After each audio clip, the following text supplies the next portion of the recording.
4வது அதிகாரம் 3 6 வரை உள்ள வசனங்கள். நாம் கண்களை மூடி கர்த்தருடைய வார்த்தை நமக்கு ஆசீர்வாதம் இருக்கும் ஜெபிப்போம்.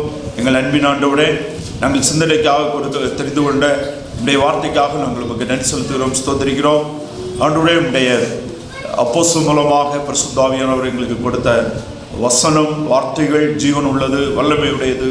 அந்த வார்த்தையை நாங்கள் புரிந்து கொண்டு அதன்படி ஆண்டவரே நாங்கள் கர்த்தருக்கு கீழ்ப்படிந்து வாழ உதவி செய்யுங்க. ஆண்டவரே, உடைய செய்தியை கேட்கிற ஒவ்வொருவரும் ஆண்டவருடைய வார்த்தையில் இருக்க தெய்வ சித்தத்தை உணர்ந்து ஒரு முறை கூட கர்த்தருக்கு தங்களை ஒப்பு கொடுத்து ஆண்டவரே தங்களுடைய வாழ்க்கையை பிரயோஜனமாய் கர்த்தருக்கு பிரியமாய் வாழ உடைய வசனம் இன்றைக்கு ஒவ்வொருவரோடும் பேச வேண்டும் என்று ஜெபிக்கிறோம். இயேசு மூலம் நாங்கள் ஜெபிக்கிறோம் பிதாவே, ஆமென்.